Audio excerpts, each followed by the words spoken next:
السلام علیکم ورحمۃ اللہ وبرکاتہ۔ اعوذ باللہ من الشیطان الرجیم، بسم اللہ الرحمن الرحیم، اللہم صلی علی محمد وعلی آل محمد وبارک وسلم۔ آج کے سبق سے میں آگے جانے سے قبل میں نے بورڈ پر کچھ چیزیں لکھی ہیں۔ موصوف صفت، میں آپ کو ایک پس منظر بتا دیتا ہوں، اس کے بعد اس کو سمجھنا آسان ہوگا۔ دیکھیں، ہم نے شروع کے 11 اسباق پڑھے تھے۔ ان تمام اسباق میں ہم کیا کرتے تھے، ایک ایک لفظ کو لے کر چل رہے تھے۔ کسی کے شروع میں الف لام تھا، کسی کے آخر میں تنوین تھی، جو بھی، لیکن وہ ایک ایک ورڈ تھا۔ عربی زبان کے اندر ایسے تمام ایک ایک ورڈ کو مفرد کہا جاتا ہے، اردو زبان میں بھی اسے مفرد ہی کہتے ہیں۔ ہوتا یہ ہے عربی زبان میں کہ آگے جا کر یہ دو اسماء آپس میں کیا ہوتے ہیں، اکٹھے ہوتے ہیں اور ایک مرکب بن جاتا ہے، جسے آپ لوگ انگریزی زبان میں کمپاؤنڈ کہتے ہیں۔ تو یہ جب دو یا دو سے زائد اسماء آپس میں ملتے ہیں، ایک مرکب بنتا ہے، تو اس کی مختلف شکلیں ہوتی ہیں عربی زبان میں، اور ہر شکل کو پہچاننا بھی آسان، اس کا ترجمہ کرنا آسان ہو جاتا ہے۔ ایک شکل جو آج ہم پڑھ رہے ہیں وہ یہ ہے۔ اس شکل میں یہ ہوتا ہے کہ دو سے زائد بھی ہو سکتے ہیں، کہ کم از کم دو اسماء آپس میں اس طرح ملیں کہ دونوں کے درمیان مکمل کوآرڈینیشن ہو، مکمل مطابقت پائی جائے۔ تو ایسا جو مرکب ہوتا ہے جو دو اسماء کا، اس کو کہا جاتا ہے مرکب توصیفی کہا جاتا ہے۔ کیا کہا جاتا ہے جی؟ مرکب توصیفی۔ میں یہاں لکھ لیتا ہوں، اس کو کہا جاتا ہے مرکب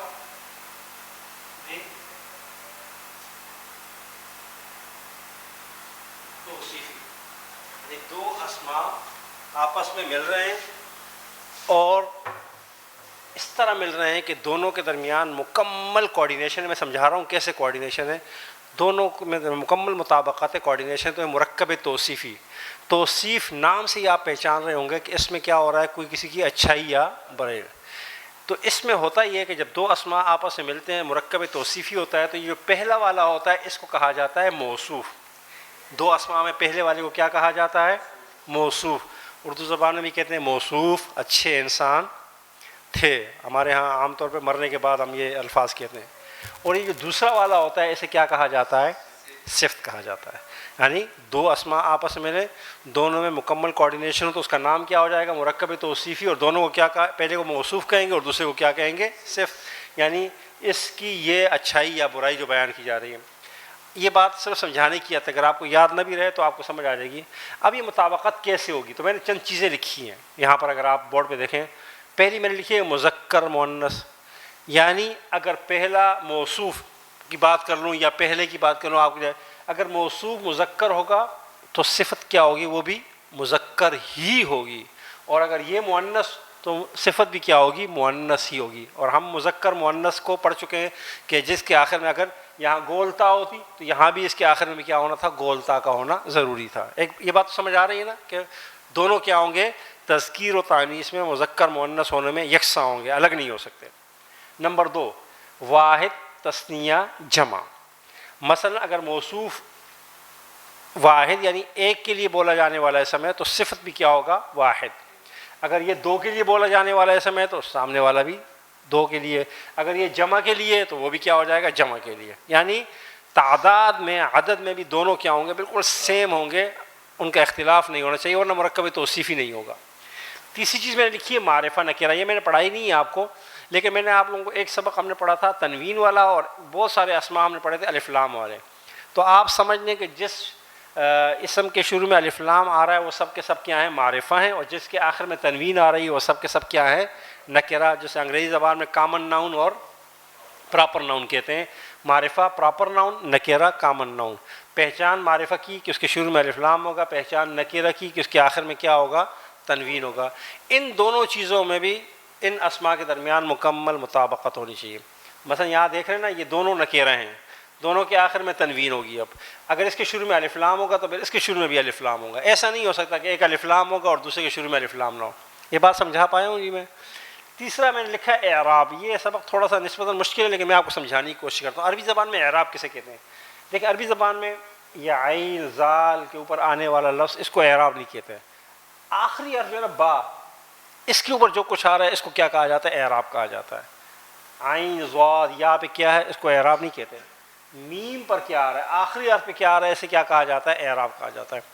تو اگر یہاں دو زبر ہیں پیش ہے تو یہاں بھی کیا ہونے چاہیے؟ یہاں دو زبر ہوں گے تو یہاں بھی کیا ہوں گے؟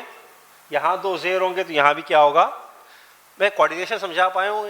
یعنی ایک مکمل مطابقت، یعنی پہلے اور دوسرا اسم جو ہے ان کے درمیان مکمل کوآرڈینیشن ہوتی ہے تو یہ کیا بن جاتا ہے؟ ایک مرکب توصیفی بن جاتا ہے. یہ سب کیا ہے؟ مرکب توصیفی ہیں. اس میں پہلے کو موصوف کہیں گے، دوسرے کو صفت، یہ موصوف ہے، یہ صفت، یہ. اب آپ ایک اور چیز جان لیجئے کہ اس طرح کے جتنے اسماء آپس میں ملیں گے ان کا ترجمہ آپ الٹ کریں گے. ترجمہ آپ کیا کریں گے؟ الٹ کریں گے. مثلا عذاب عظیم، عذاب پہلے ہے عربی میں، عظیم بعد میں. اردو میں کیا ہوگا؟ عظیم پہلے اور عذاب. ترجمہ کیا کریں گے؟ بڑا عذاب. بات سمجھ آئی؟ شیء عظیم کا ترجمہ کیا کریں گے؟ عظیم چیز. دیکھیں ترجمہ کیا ہو رہا ہے؟ الٹ ہو رہا ہے. ظلم عظیم کا ترجمہ کیا کر رہے ہیں ہم؟ بڑا ظلم. یہ بات سمجھ میں؟ ہمیشہ ترجمہ آپ الٹ کریں گے تو آپ کو کبھی ترجمہ سمجھنے میں مشکل پیش نہیں آئے گی. اگر آپ سیدھا ترجمہ کریں گے تو بعض اوقات بات سمجھ میں آ جائے گی. مثلا ظلم عظیم سمجھ میں آ جائے گا، شے عظیم بھی سمجھ آ جائے گا، لیکن عذاب عظیم بھی سمجھ آ جائے گا. لیکن کچھ جگہ پر آپ جا کر کیا ہو جائیں گے؟ پھنس جائیں گے. پھر آپ کو سمجھ نہیں آ رہا ہوگا میں کیا ترجمہ کر رہا ہوں. جیسے راستہ سیدھا، اہدنا الصراط المستقیم میں آپ ترجمہ کیا کریں؟ سیدھے راستے کے بجائے کیا کریں؟ راستہ سیدھا کریں. تو عام آدمی پریشان ہو جائے گا بھی راستہ سیدھا کیا ہوتا ہے، کیا مطلب، یعنی تھوڑا سا وہ کیا ہوگا؟ کنفیوز ہوگا. تو یہ بات سمجھ میں آ گئی کہ دو اسماء آپس میں مل رہے ہوں اور دونوں کے درمیان مکمل کوآرڈینیشن ہو تو یہ مرکب توصیفی ہوتا ہے. ترجمہ اس کا الٹ کیا جاتا ہے. پہچان کا طریقہ میں نے آپ کو بتا دیا کہ دونوں تذکیر و تانیث میں، واحد تثنیہ جمع ہونے میں، معرفہ نکرہ ہونے میں، اعراب میں کیا ہوں گے؟ یکساں ہوں گے. مثالوں میں انشاءاللہ بہت ساری چیزیں واضح ہوتی چلی جائیں گی.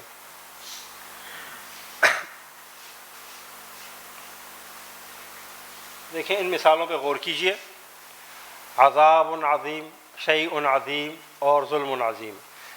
یہ بات تو ہم بارہا پڑھ چکے ہیں کہ جب کسی پہ تنوین آئے گا تو اس کے ساتھ کوئی یا ایک کا اضافہ ہوگا. یہ تو آپ کو پتہ ہے، اس لیے ایک عظیم عذاب، ایک عظیم چیز اور ایک عظیم ظلم. آپ ان کے ساتھ الف لام بھی لگا سکتے ہیں. اگر آپ نے الف لام لگا دیا تو یہ ہو جائے گا العذاب العظیم، الشیء العظیم، الظلم العظیم. اب تنوین نہیں آئے گی، ترجمہ اس کا پھر بھی یہی رہے گا. ترجمہ میں کوئی فرق واقع نہیں ہوگا. اس بات کو ذرا آپ غور سے پڑھ لیجئے، کتاب میں بھی ہے.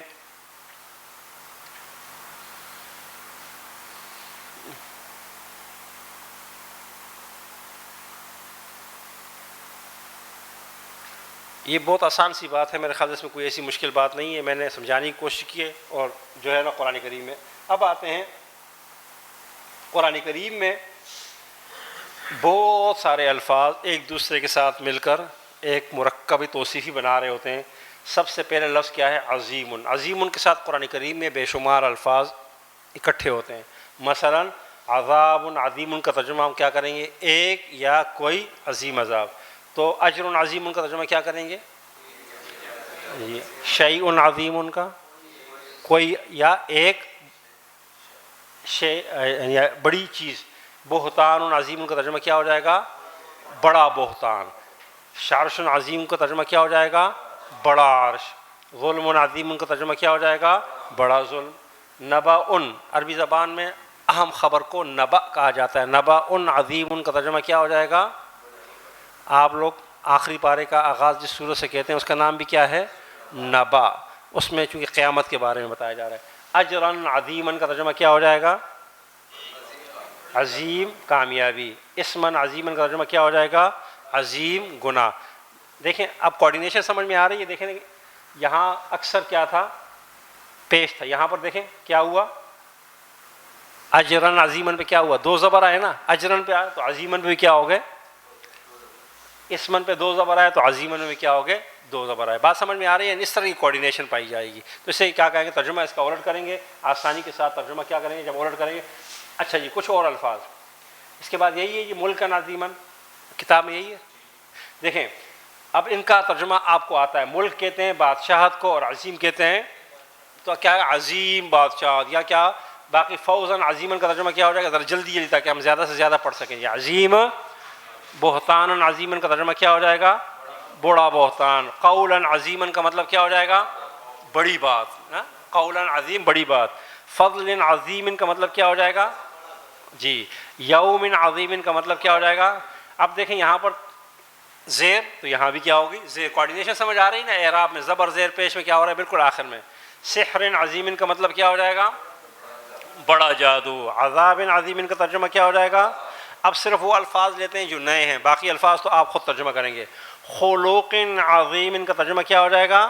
بڑا اخلاق، عظیم اخلاق. اور الفضل العظیم کا ترجمہ کیا ہو جائے گا؟ بڑا فضل. اب دیکھیں یہاں پہ الف لام آیا تو یہاں بھی الف لام آئے گا. ٹھیک ہے نا جی؟ بات سمجھ میں آ گئی نا وہ کوارڈینیشن والی. الفوز العظیم کا ترجمہ کیا ہو جائے گا؟ بڑی کامیابی. اور یہ تمام الفاظ ہم کیا کر چکے ہیں؟ پڑھ چکے ہیں. النبأ العظیم، نبأ بغیر الف لام کے بھی آیا ہے.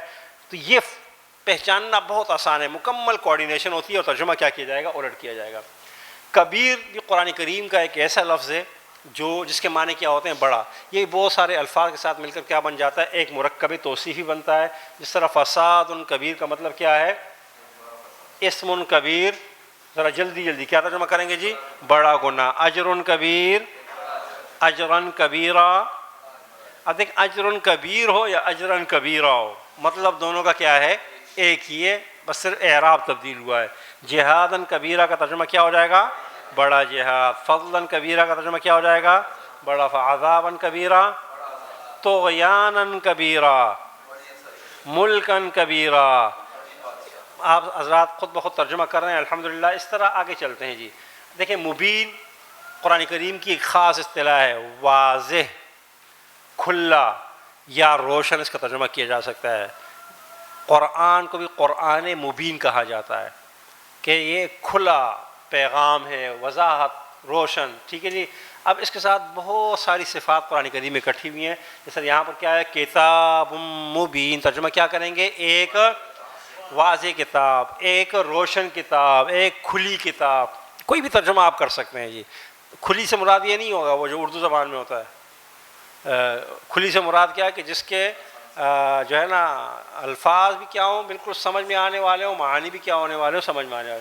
قرآن مبین کا کیا ہو جائے گا؟ ایک واضح قرآن، روشن قرآن، کھلا قرآن. کوئی بھی ترجمہ کر سکتے ہیں. رسول مبین کا ترجمہ کیا ہو جائے گا؟ ایک جو ہے نا واضح کھلا جی. ساحر مبین کا مطلب کیا ہو جائے گا؟ واضح جادوگر. ساحر مبین کا ترجمہ کیا ہو جائے گا؟ واضح جادوگر، یعنی سامنے نظر آ رہا ہے کہ کیا ہے؟ جادوگر ہے.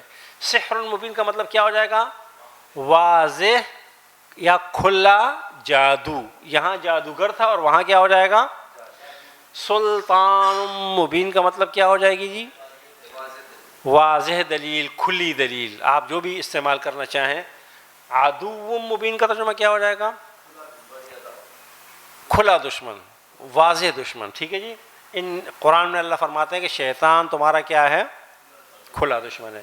اب جو ہے صرف وہ الفاظ لیں گے جو نئے ہیں جی. افکم مبین،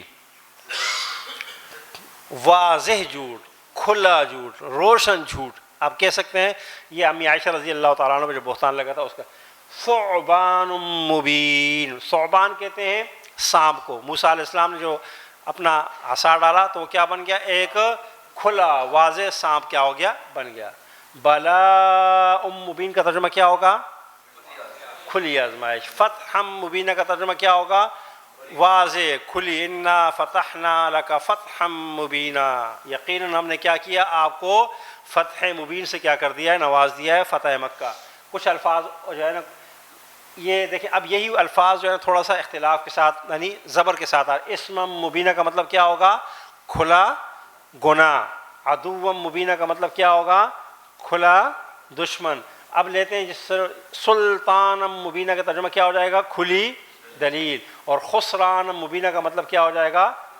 کھلا خسارہ، روشن خسارہ، واضح خسارہ. اب باقی الفاظ جو ہے نا وہ ہم پہلے پڑھ چکے ہیں. آپ ان کا ترجمہ خود سے کریں گے اور اس طرح آپ کو سمجھ آ رہی ہے. دیکھیں آپ کو نظر آ رہا ہوگا کہیں قرآن ہے تو سلطان ہے، کبھی الفوز ہے، کبھی الف لام کے ساتھ ہے، کبھی جو ہے نا الف لام کے بغیر ہے. اس وقت تک صرف ان دو چیزوں میں مطابقت آئی ہے، باقی چیزوں میں مطابقت آئے گی تو میں آگے انشاءاللہ بتاؤں گا۔ کریم قرآن کریم کی ایک اصطلاح ہے جس کے معنی ہوتے ہیں عمدہ، شاندار، بہترین، اور اس کے ساتھ قرآن کریم میں بے شمار الفاظ مل کر ایک قطعہ بناتے ہیں۔ مثلا رزق کریم کا ترجمہ کیا ہوگا؟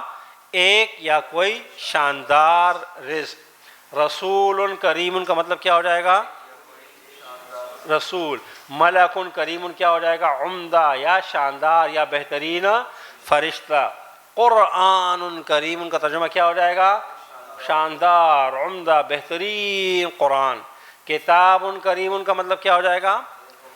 عمدہ کتاب۔ اجر کریم کا مطلب کیا ہو جائے گا؟ بہترین اجر۔ رزق کریم کا ترجمہ کیا ہو جائے گا؟ بہترین رزق بھی کہہ سکتے ہیں اور شاندار رزق بھی کہہ سکتے ہیں۔ قولا کریم کا ترجمہ کیا ہو جائے گا؟ بہترین بات بھی آپ کر سکتے ہیں اور شاندار بات بھی ترجمہ کر سکتے ہیں۔ بات سمجھ میں آ رہی ہے نا جی؟ تو کریم ان کی اصطلاح نام عمدہ، شاندار یا بہترین، یہ الفاظ آپ کو یاد ہونے چاہیے، باقی کسی بھی لفظ کے ساتھ مل کر کیا ہو جائے گا؟ اس کا ترجمہ ہو جائے گا۔ شدید قرآن کریم میں استعمال ہوتا ہے، ہم لوگ ہاں استعمال کرتے ہیں آج شدید سردی ہے، آج شدید گرمی، استعمال کرتے نہیں کرتے؟ تو عذاب شدید کا ترجمہ کیا ہو جائے گا؟ سخت عذاب۔ بأس شدید کا مطلب کیا ہو جائے گا؟ بأس بھی عذاب کو کہتے ہیں، کیا ہو جائے گا؟ شدید عذاب۔ عذاب شدید، تمام الفاظ جو ہیں۔ زلزال شدید کا ترجمہ کیا ہو جائے گا؟ سخت قسم کا کیا ہو جائے گا؟ زلزلہ۔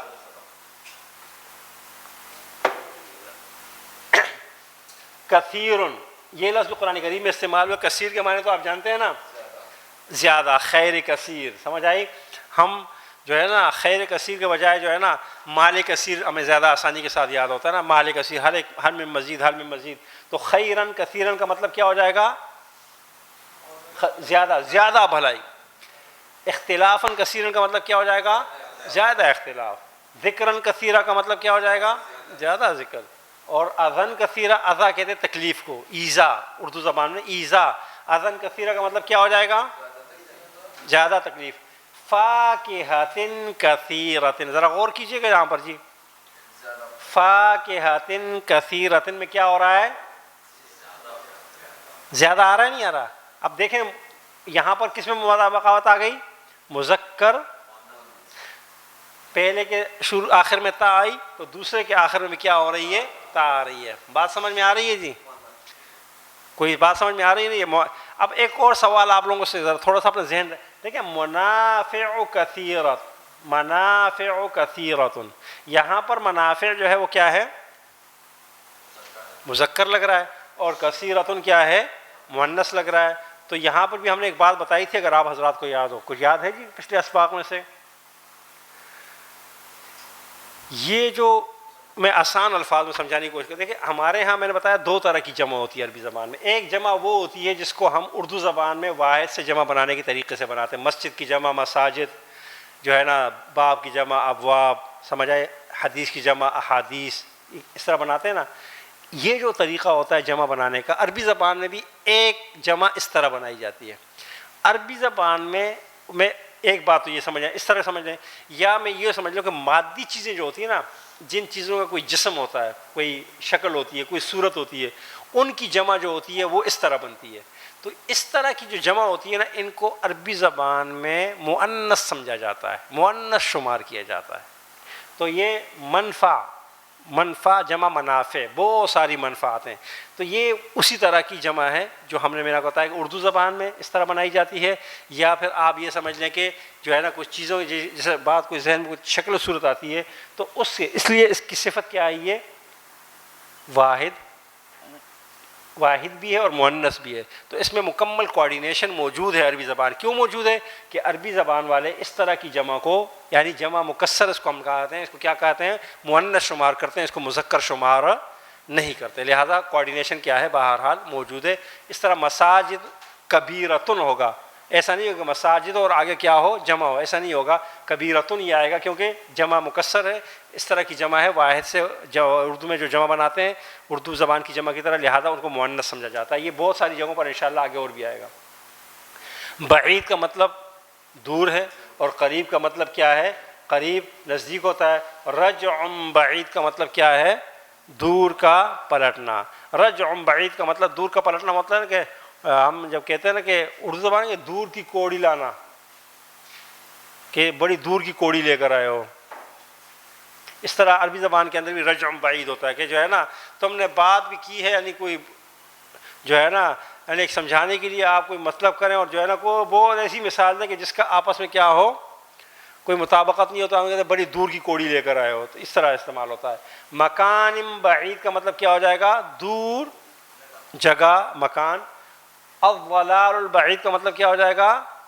دور گمراہی۔ دور کی گمراہی سے مطلب یہ ہے کہ ایک شخص گمراہی کے اندر کیا ہو جائے، بہت نکل جائے، تو قرآن کہتے ہیں فقط ضل ضلالا بعیدا، وہ گمراہی میں کیا ہو چکا ہے، بہت دور جا چکا ہے، بہت آگے نکل چکا ہے۔ جس طرح آپ کا کوئی ساتھی سفر میں نکلے اور آپ کو بتایا کہ جی وہ تو بہت آگے جا چکے ہیں، دور جا چکے ہیں، اب آپ نہیں پہنچ سکتے، تو اس کا مطلب یہ ہوتا ہے کہ یہ شخص گمراہی میں اتنا آگے جا چکا ہے کہ اس کا پلٹنا ممکن نہیں ہے۔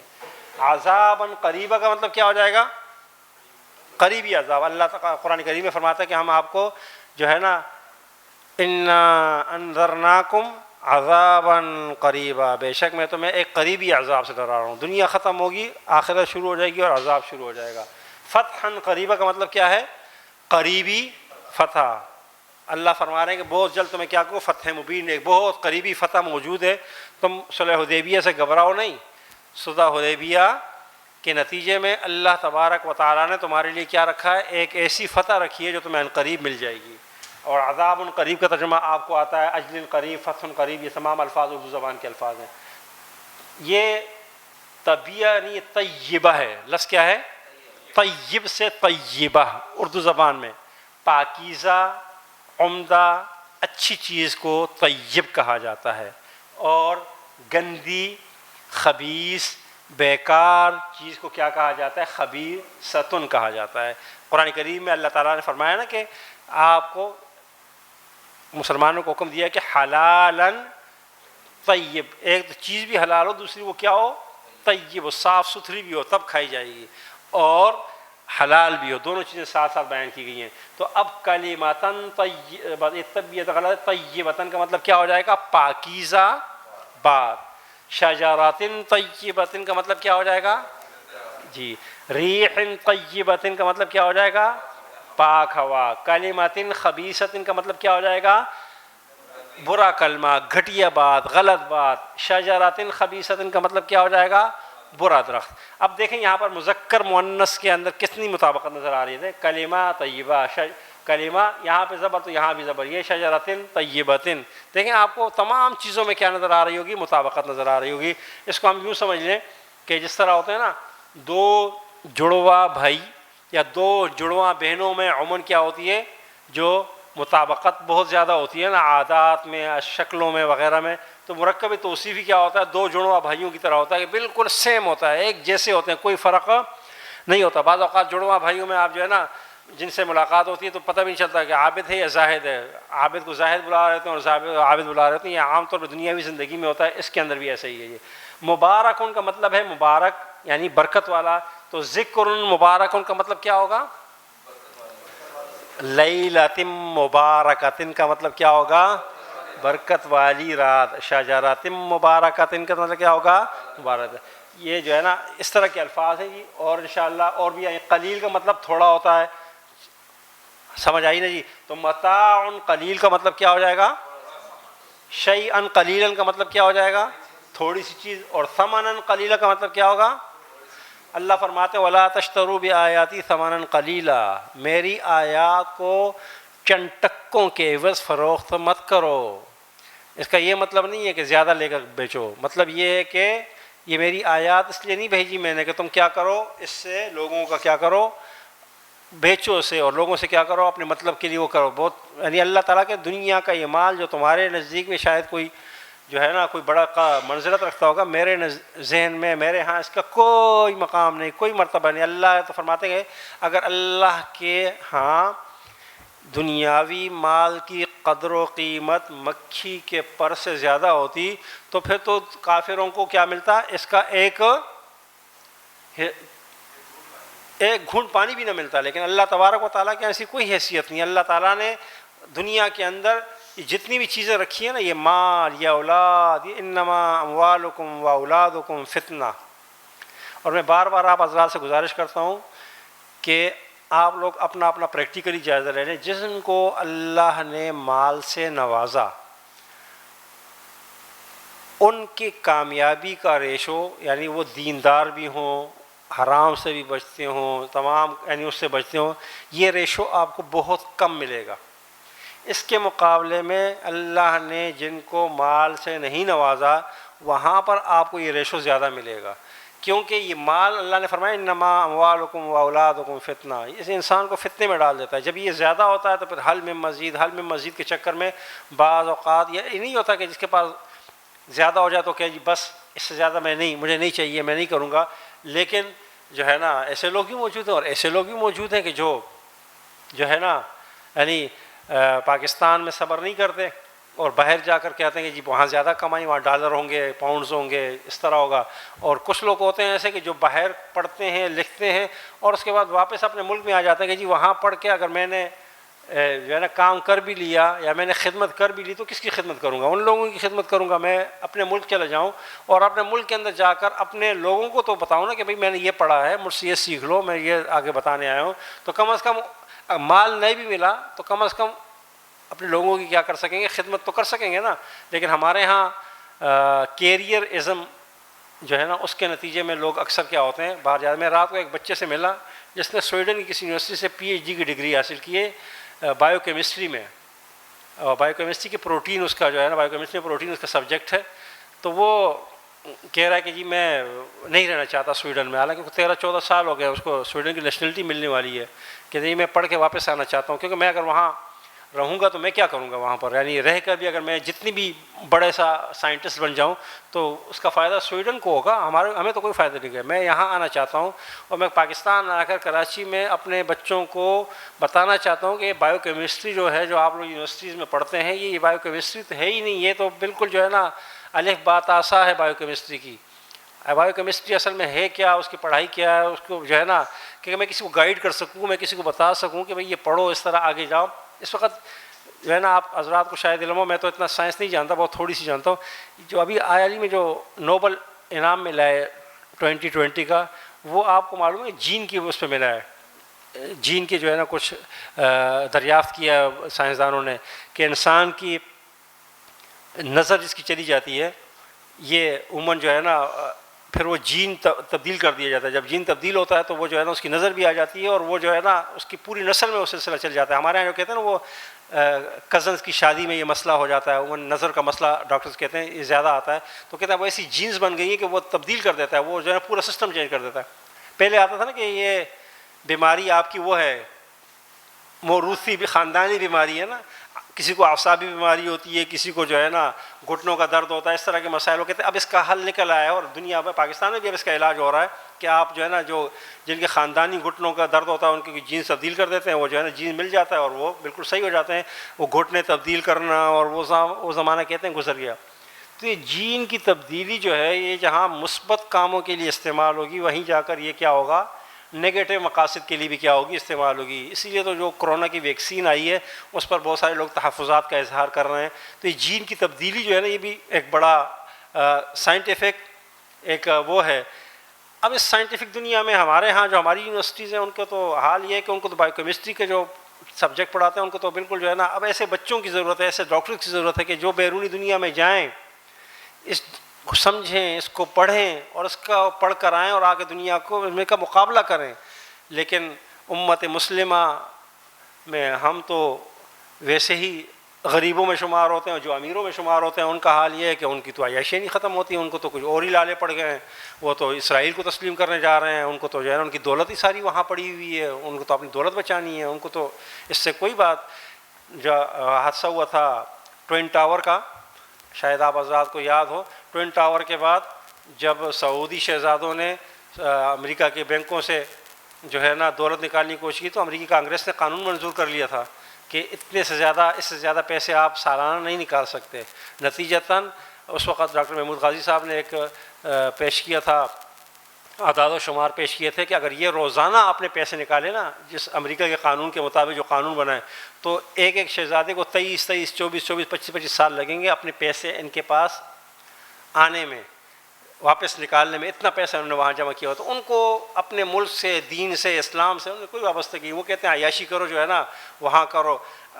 یہ محمد نے ابھی جو کشتی خریدی تھی، کتنے ملین ڈالر میں اس نے کشتی خریدی تھی، اور جو ہے نا اس کا استعمال جو ہے نا وہ کیا تھا، جو ہے نا روس کے کسی اس سے عیاشیوں پہ عیاشیاں شہزادوں کی، اور جو ہے نا اب یہاں آتے ہیں، ابھی تھر میں آئے ہوئے ہیں، آپ جا کے دیکھیں ان کی عیاشیاں یہاں پر تیل اور کے شکار کرنے کے لیے۔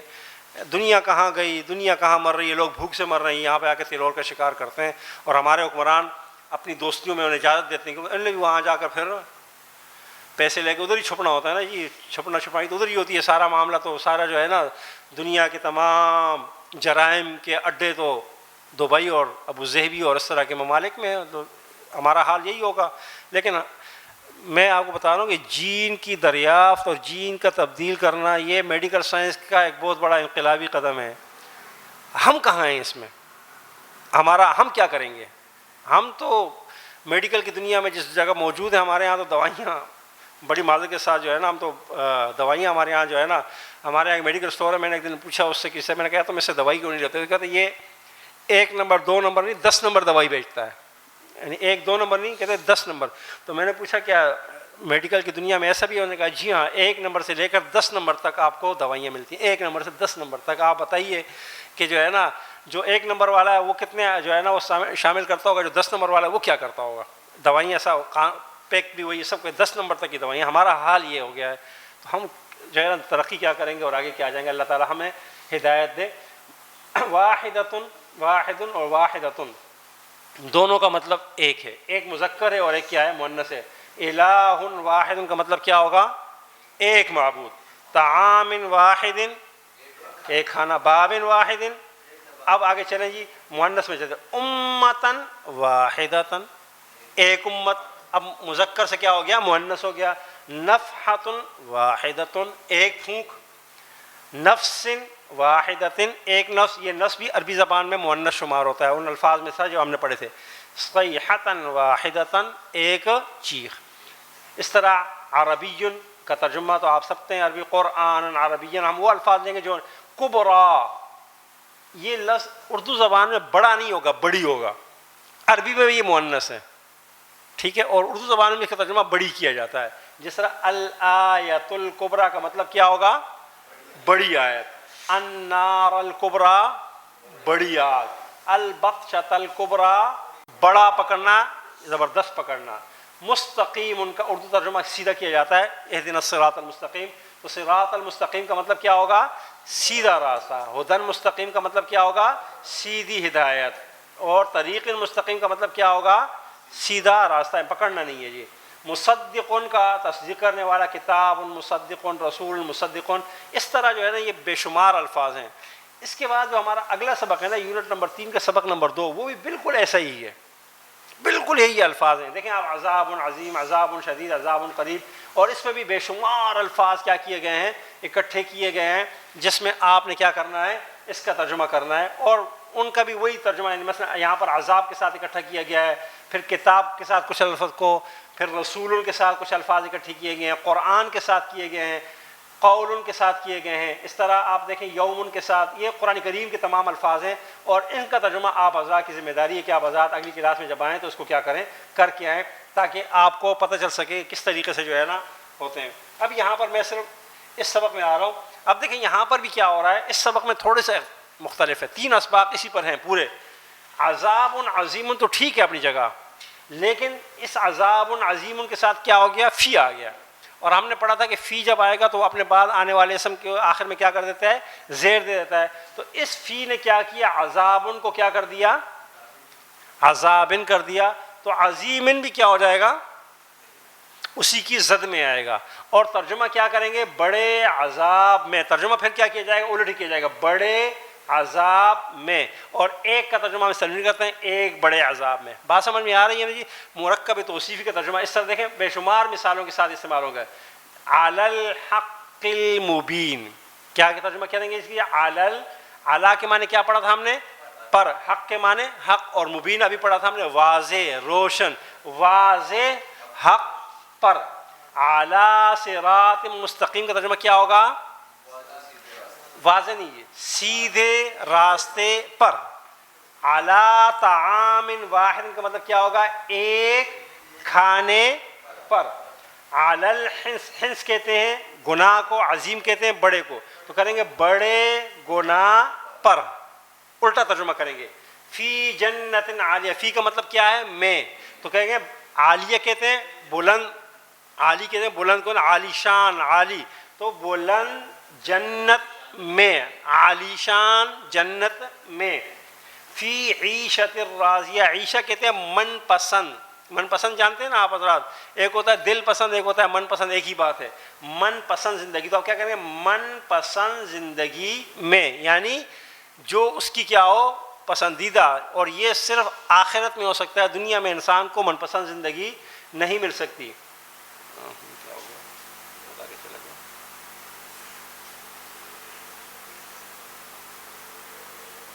یہاں دیکھیں ترجمہ کریں جی فی لوح محفوظ.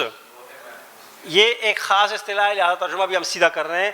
فی ضلال مبین، کھلی گمراہی میں. فی الحیات الدنیا، دنیاوی زندگی میں. دنیاوی زندگی، دنیا کا مطلب دنیاوی، حیات کا مطلب زندگی، اور میں کا ترجمہ کیا کریں گے؟ میں. فی الحیات دنیا، دنیاوی زندگی میں. الہ کا ترجمہ ہوتا ہے طرف، جانب. طریق مستقیم، سیدھے راستے کی جانب یا طرف. من المسجد الحرام، من کا مطلب ہوتا ہے سے، مسجد حرام سے. من الخیط الابیض، خیط کہتے ہیں دھاگے کو، ابیض کہتے ہیں سفید کو. سفید دھاری سے، سفید دھاری سے. من الشجر الاخضر، شجر کہتے ہیں درخت کو، اخضر کہتے ہیں سبز کو، تو کیا کریں گے؟ سب درخت سے. من باب واحد، باب کا مطلب دروازہ، واحد کا مطلب ایک دروازے سے. الی المسجد الاقصی کا مطلب ہوتا تک، مسجد اقصی تک. یہ قرآن کریم میں سبحان الذی اسری بعبدہ من المسجد الحرام الی المسجد الاقصی بسحر عظیم. عظیم یعنی بڑے جادو کے ساتھ. وجاءوا بسحر عظیم. اللہ فرماتے ہیں کہ جب جادوگروں نے موسیٰ علیہ السلام کے سامنے اپنی لاٹھیاں ڈالی تو اللہ نے اس کو کہا وجاءوا بسحر عظیم، اور ایک بہت بڑا جادو لے کر موسیٰ علیہ السلام کے سامنے آئے. اور اللہ نے موسیٰ علیہ السلام سے کہا کہ آپ ڈریے نہیں، یہ کام کیجئے. بماء واحد، ایک پانی کے ساتھ یا ایک پانی سے. بسلطان مبین، واضح دلیل کے ساتھ، واضح دلیل سے. اب ہم یہ بات پہلے پڑھ چکے ہیں کہ لام زبر لا کسی بھی جملے کے اندر یقیناً کا معنی پیدا کرتا ہے. تو لظلم عظیم کا ترجمہ کیا ہو جائے گا؟ یقیناً ظلم عظیم ہے، بڑا ظلم ہے. لساحر علیم کا مطلب کیا ہو جائے گا؟ یقیناً ایک جاننے والا سے. تھوڑا ترجمہ میں تھوڑا وہ پیدا کریں خوبصورتی. جاننے والے، ایک ماہر جادوگر. جاننے والا الگ چیز ہے، اور یہ لساحر علیم یقیناً کیا ہے؟ یہ ایک ماہر جادوگر. لشیء عجیب کا ترجمہ کیا ہوگا؟ یقیناً یہ ایک عجیب چیز. لشیء عجاب، یہ تھوڑا سا اور زیادہ عجیب 20 پر لے لو. عجاب اس سے بھی زیادہ انوکھی، بالکل نرالی. یقیناً ایک انوکھی اور نرالی چیز ہے. جب اللہ تبارک و تعالیٰ نے جنات کا داخلہ آسمانوں میں بند کر دیا تو زمین پر پھیل گئے. بھئی کیا ایسا واقعہ ہوا ہے زمین پر جو ہے نا کہ ہمیں جو ہے نا آسمانوں کی خبریں لینے سے ہی ہمیں روک دیا گیا. تو گھومتے گھومتے وادی نخلا میں پہنچے. اللہ کے رسول صلی اللہ علیہ وسلم نماز پڑھ رہے تھے. جنات کا آپ سے کئی جگہ پر مکالمہ ہوا، ایک طائف سے واپسی پر بھی ہوا اور کئی اور جگہ بھی ہوا. وہاں پہ آپ صلی اللہ علیہ وسلم نماز پڑھا رہے تھے، اور تو انہوں نے اس وقت قل اوحی الی انہ استمع نفر من الجن فقالوا انا سمعنا قرآنا عجبا. ہم نے ایک عجیب قرآن سنا ہے، عجبا کے الفاظ جو ہے نا، عجاب اس سے بھی زیادہ لفظ ہے، انہ لقرآن کریم، یقیناً یقیناً ایک معزز قرآن، ایک شاندار قرآن، لقول فصل، یقیناً یہ کیا ہے؟ قرآن کہتے ہیں انہ لقول فصل وما ہوا بالہزل، یہ قرآن یہ فیصلہ کن بات ہے، کوئی مذاق نہیں ہے۔ لَأَمَةٌ مُؤْمِنَةٌ، یہ قرآن کریم میں اللہ فرماتے ہیں یقیناً ایک مومن لونڈی بہتر ہے اس آزاد عورت سے جو مشرکہ ہو۔ لَعَبْدٌ مُؤْمِنٌ، مومن، یقیناً مومن غلام، لدار الآخرت، یقیناً اخروی گھر۔ یہاں پر بھی آپ کو بظاہر کوآرڈینیشن نظر نہیں آ رہی ہوگی، دار مذکر نظر آ رہا ہوگا، آخرت مؤنث، لیکن دار عربی زبان میں مؤنث شمار کیا جاتا ہے۔ لفی شقاق بعید، شقاق کہتے ہیں بدبختی کو، اور شقی سے نکلا ہے، شقی بدبخت، شقاق دور کی بدبختی میں جا پڑا۔ ایک اصطلاح ہے قرآن کی کہ جس شخص نے اللہ کے ماننے سے انکار کیا، اللہ کی باتوں کو ماننے سے، قرآن کہتا ہے وہ بدبختی میں کیا ہو گیا ہے؟ بہت آگے نکل گیا ہے۔ اب دیکھیں ہم نے پڑھا تھا کہ واو آ جائے تو جملے میں کیا ہو جاتا ہے؟ اضافہ ہو جاتا ہے۔ والقرآن الحکیم کا ترجمہ کیا ہوگا؟ واو کے ساتھ ترجمہ کیا گا؟ ول، اور قرآن حکیم، حکمت والے قرآن کی، والقرآن المجید، اور عزت والے قرآن کی۔ واو کا مطلب ترجمہ قسم، والکتاب المبین، قسم ہے واضح روشن کتاب کی، والطور وکتاب مسطور، قسم ہے طور کی اور لکھی ہوئی کتاب کی، والبیت المعمور، معمور عمارت سے، تعمیر عمارت، اس سے معمور نکلا ہے، والبیت المعمور، اور آباد گھر کی، والسقف المرفوع، بلند چھت کی۔ سورہ طور کی بالکل ہدایت ہے، والطور وکتاب مسطور فی رق منشور والبیت المعمور والسقف المرفوع والبحر المسجور۔ اور اس کے بعد کیا فرمایا؟ ان عذاب ربک لواقع ما له من دافع۔ حضرت عمر رضی اللہ تعالی عنہ اس آیت کو سن کر 20 دن تک بستر پر پڑے رہے بیمار۔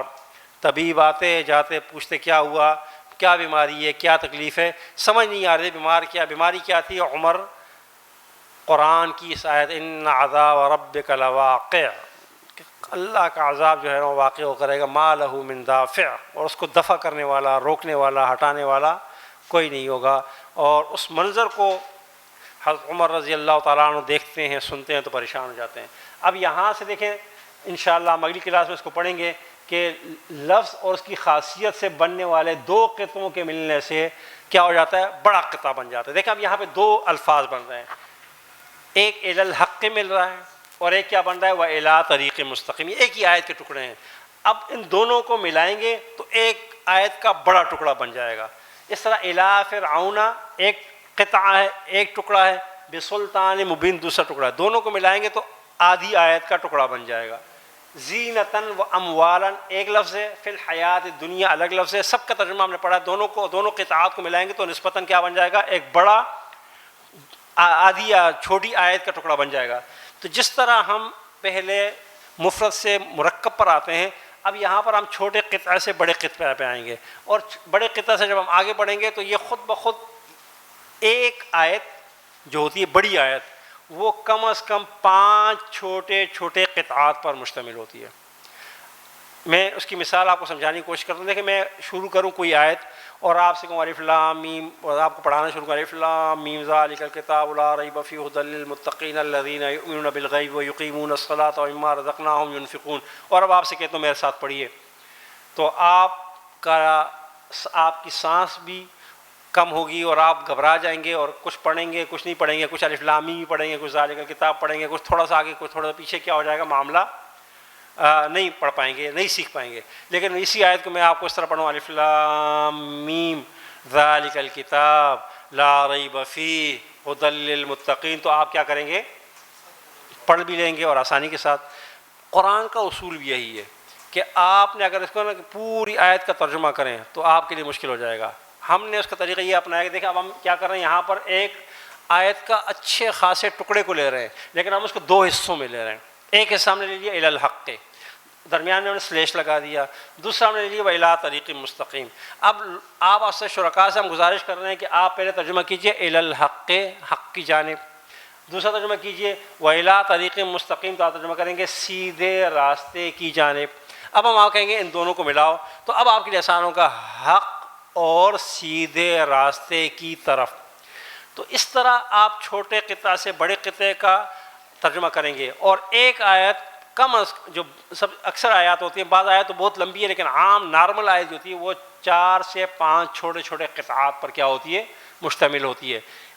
اس وقت ہم اس نتیجے پر پہنچ چکے ہیں، تھوڑا سا آگے جا کر مزید ہم بہتر ہوتے جائیں گے کہ ہم چھوٹے چھوٹے قطعات کا ترجمہ کریں گے، ہم چھوٹی چھوٹی آیات کا ترجمہ کریں گے.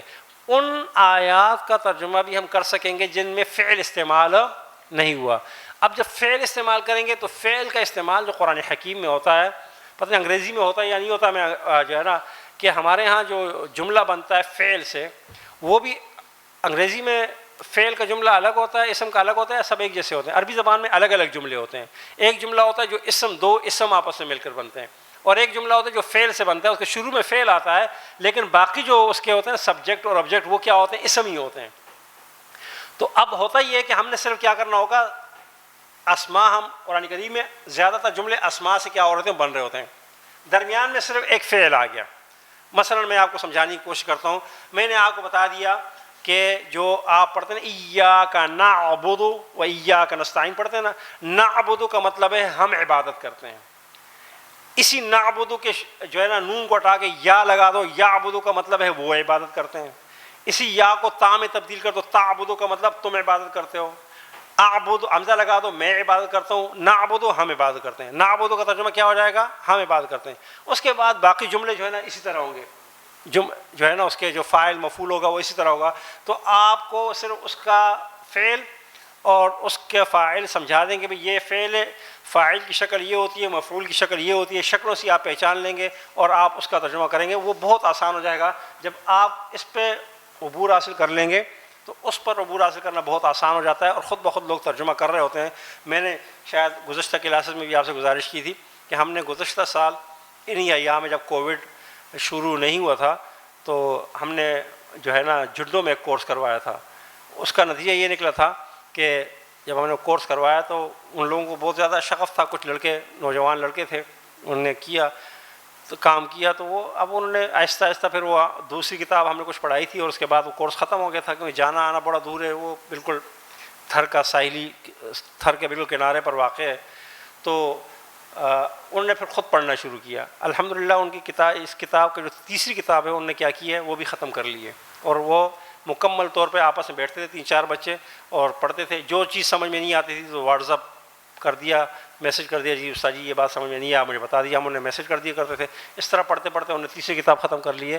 اور 70 سے 75 یعنی وہ طالب علم ایسے طالب علم تھے کہ جنہوں نے اپنی زندگی میں بے شمار مواقع پر قرآن کو سمجھ کر پڑھنے کی کوشش کی مختلف طریقوں سے.